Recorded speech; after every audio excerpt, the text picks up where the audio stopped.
Keinformasi pertama pemirsa, masa Aliansi Honorer R2 dan R3 Indonesia menggelar aksi unjuk rasa di depan gedung DPR hari ini. Polisi menyiagakan 1.394 personel gabungan untuk mengawal aksi tersebut. Lalu bagaimana pengamanan dan kondisi lalu lintas di sekitar lokasi unjuk rasa? Saat ini telah ada reporter Polri TV Atia Numa yang akan melaporkan dari lokasi unjuk rasa.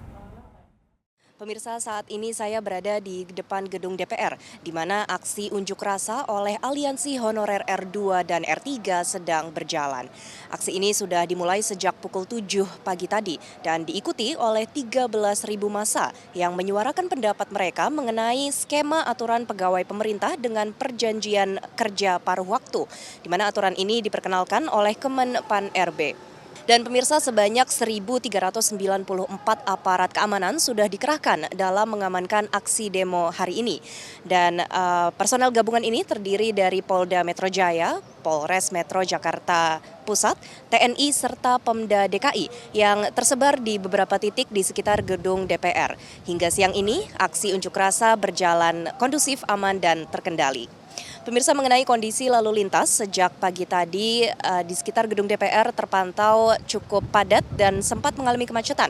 Namun hingga siang ini kondisi lalu lintas sudah mulai ramai lancar. Beberapa rekayasa lalu lintas juga diberlakukan dari arah Semanggi ke arah Selipi.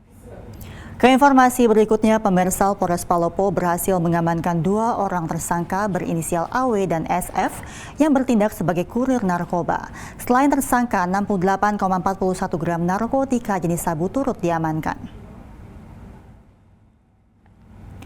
Kapolres Palopo AKBP Safei Nafsikin mengatakan kedua pelaku diamankan di lokasi dan waktu yang berbeda di Palopo pada Rabu 8 Januari 2025 lalu. Ia menyebut kedua pelaku baru pertama kali menjadi kurir narkoba dan akibat perbuatannya kedua tersangka terjerat hukuman penjara minimal 6 tahun dan paling lama 20 tahun.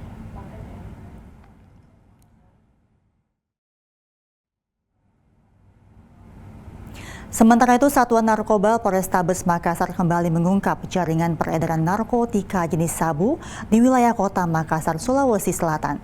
Dalam pengungkapan tersebut disita barang bukti 32 kg sabu, serta airsoft gun, busur, dan uang tunai sebesar 6,4 miliar rupiah.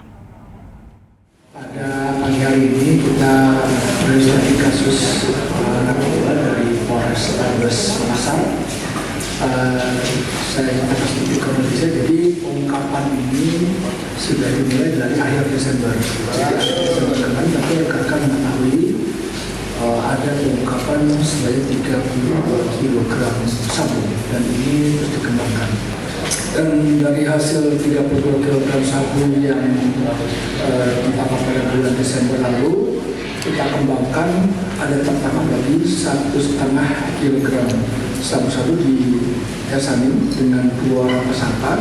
Lalu kita kembangkan lagi, kita juga dapat 3 kg sabu di Parepare. Itu juga kita dapat 2 tersangka. Nah, dari situ kita melihat ternyata pemesanannya terus berlanjut baik secara online maupun secara konvensional.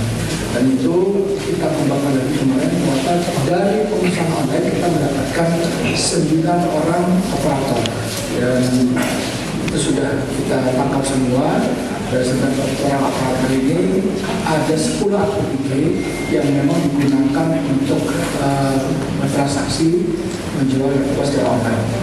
Nah, dari situ kita kembangkan lagi, ternyata ada satu TKP yang kemarin rekan-rekan ketahui bersama di Kampung Bota. Itu kita mendapatkan kurang lebih 10 gram sabu dengan barang bukti lain berupa airsoft gun, ada busur juga, ada juga uang sebanyak 9,7 juta. Dan di situ kita dapat 2 tersangka, satu tersangka perempuan dan juga satu tersangka laki-laki.